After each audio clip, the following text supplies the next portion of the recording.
things. I pick 10 weird things. I do some of these things too. And here's the reasons why we might do them. It could be nerve psychology behind it, etc. Biting your nails. I used to bite my nails. Then I got braces. I stopped biting my nails. Biting your nails is generally anxiety. It's boredom or nerves. Kind of depends on one of those three categories. You're anxious about something. You're bored, so you're just biting your nails. I don't get why that's like, tasty. Or you're nervous. Now, when I got braces, I couldn't get to my nails as much because the braces were in the way, and I just kind of stopped biting my nails, and I never got back to it. They do sell this awful nail polish that tastes terrible, so when you go to bite your nails, you don't want to bite your nails. But I was lucky that I got out of that habit. But if you are a nail biter, it's not very nice, but you look like you're chewing on your hand. And I think you gave that up when you were a toddler. Just saying. But, could be nerves, could be anxiety, could be boredom. Chewing ice. I'm not chronically guilty of this. I've done it. I don't mind it. Depends on the ice cubes. Sometimes there's just really good ice at different places. It's little tiny, like round up ball ones. They're good. Anyhow, ice can be frustration and anxiety as well, but it's usually like you're frustrated if you deliberately chew ice and you chew ice all the time. This isn't to say that you can't like ice in a drink, but it's actually going after the ice to chew on the ice. My niece's dog chews ice all the time, so I don't know. She's a chow. What could she possibly be having anxiety about, since she obviously runs the lives of everyone she's near, and she shouldn't have anxiety about anything because she's stubborn and she doesn't listen. But that's another thing. Poor Kimmy. Jingling keys or change in your pocket, or jewelry. Sometimes people play with their jewelry. This is kind of like a fidget situation. It can literally be like makes people crazy, like nerves. You say like you're feeling crazy about something and you need to fiddle with something. It's I guess fidget spinners gave way to this, but keys and change is more of like a jingle. Like you'll have a bunch of stuff in your hand and sort of let it sift through your fingers, or you're just making noise for noise's sake.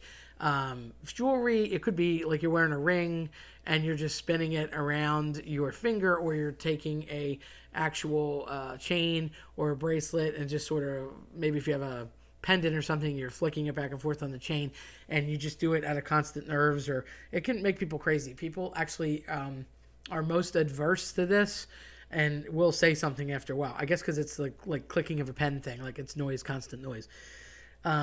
Cracking your knuckles. Now, I have done this. I can't say I do it like a check mark box every day where I have time to go crack my knuckles, but I do find myself doing that. It's actually anger based. It can be threatening if you're trying to like, get into a fight. You go up and you crack your knuckles like, I'm going to hit you.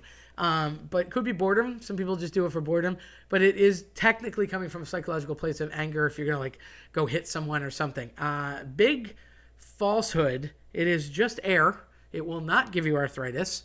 I have that on good accord from lots of people that I work with that teach phys ed. They always say, no, it's just air in your knuckles. It's not actually causing any kind of arthritis. Unlike when you sit too close to the TV, it can ruin your eyes. It's just one of those great wives' tales that we tell kids. That one's probably true because I definitely don't have good eyes. And I don't think I sat that close, but I guess I did. Another crazy habit. Idiosyncratic behavior. Apologizing like all the time. I can't say that I do this as a matter of course. A lot of people kind of beat themselves up, and they will literally be people that have low self-esteem, or they will ruin their self-esteem because they feel guilty or bad about a thing. I'm sorry. I'm sorry. I didn't mean that. It almost comes out of their mouth before the person even reacts. And it's not that whomever they're talking to reacts poorly. It doesn't even have to be a wrong thing, a wrong piece of information, or they did something wrong. They almost anticipate the failure and like, I'm sorry. I'll fix it. I'm sorry. Before it ever even turns into anything. And it may not. They generally have a lot of perfectionism behind this. Some people feel that they need to be perfect all the time, and they really hate making mistakes. So it can kind of come from one way or the other. They either have the low self-esteem where they're just anticipating that they're wrong all the time, or it's the flip side where they're generally right a lot, or they strive to perform very well and perfectly, and nobody's perfect. So when you do make the mistake, it makes them crazy and they get angered, so they apologize like constantly. washing hands like all the time, that can come from obsessive compulsive disorder. So if it's a like, clean freak situation, some people just like to be clean. I get it, and we're all kind of that way now for obvious reasons. But it can come from like an obsessive fear. It could be germaphobe situation, and it makes you wash your hands, or it could just be cleanliness, like it's a control thing that you can control how clean you are, so therefore you can wash and scrub your hands as much as you want. I mean, don't do this to the point of like no skin and you need to put on some serious oil of Olay, but it can be kind of a control thing where it's like, I'm going to wash my hands as much as I want. So relax, obviously be clean. I encourage that, but you don't have to do it all the time. If you find yourself doing it a lot or feeling the need to, and not just because you got dirty or touched something gross like the trash, then, maybe look at why. Maybe take a reason why. People who suck their thumb. I was guilty of this, and I had the braces for years to prove it. When you're a little kid, it's more of a little kid thing. I really hope you're not an adult sucking your thumb. If you are, please stop and don't tell people that you are. It's an insecurity thing. You become dependent as a coping mechanism, and it's usually done, as a little kid. But after 4, they kind of say 4 is the magic number. After 4, it's more than just a habit or like a comfort, like a blankie. You have the kids call it a binky. I can't say I had that. I had my thumb. Maybe because I never got a binky. I don't know. But you become dependent on it. And that can lead, it's funny because adults that are orally fixated, it could turn into toothpicks. It could turn into cigarettes. It could turn into gum. It could turn into lots of things. And there's just different stuff that it's like you always have to have something in your mouth. So whatever it is that you're doing, you could have, I have to chew on this. I have to eat this. I have to, it could be eating disorder, whatever. So it kind of starts with sucking your thumb. Wildly smacking or chewing gum. This is a source of contention. I like gum. I'm a gumaholic. I'd like to think that I calmly chew gum.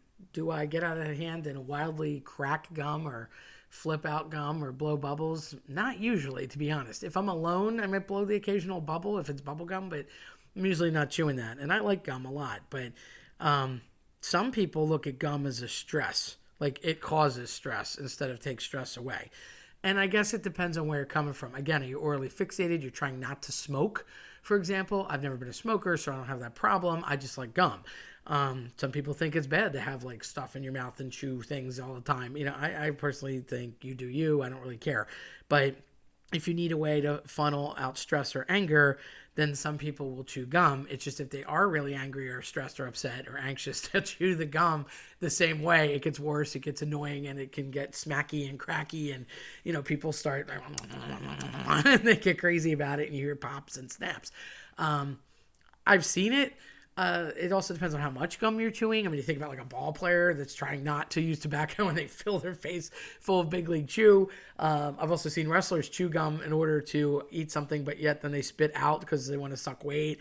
That's kind of weird too. I mean, it just depends on what you're doing. If you're just a plain old normal person that's just chewing gum for chewing gum's sake, usually I would hope it's for fun, flavor, taste, whatever, and maybe after lunch or dinner and you couldn't get to brush your teeth right away or something. But it's meant to be a simple thing. But sometimes if you're really stressed about your gum or it's out of hand, that could be why. That leads us to spitting. Now, spitting I find gross. Can't say I'm a spitter. If I'm spitting, it's because I'm sick, something went wrong, and it's just a one and done situation. But it really is just linked to anxiety.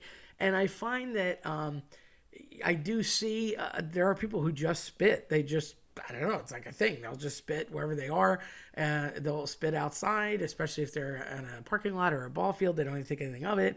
And I'm not saying like, again, tobacco chewer or somebody that's taking sunflower seeds and then spitting the seeds out, although they could. But generally it's just spit, just saliva, and they'll just spit. I find that gross, and it's I think that's the worst of all these actually. But it's generally linked to anxiety. If you spit for fun, ask yourself why you're spitting for fun, because that's really not fun. It's kind of gross, and it's definitely not societally acceptable. Let's put it that way. People do it, but that's definitely on the no-no list. You don't want someone to see you spitting, and you definitely don't want to be on camera spitting somewhere. So it just is like a phooey, yuck, I hate this. It's also universally taken as an ew, a yuck, a no. So you don't want to be spitting. Lastly, I have nervous coughing. Well, probably because you're nervous. Some people cough because they have to cough. Some people cough because it's a bad byproduct of a drug they're taking. Coughing can happen for lots of reasons. But if it's literally a nervous cough, it's almost like your go-to noise. It could be a go-to cough, a go-to laugh, and it's almost like a filler if you can't handle the silence or you're waiting in anticipation for an answer or something. So people get weird about that and they might just cough.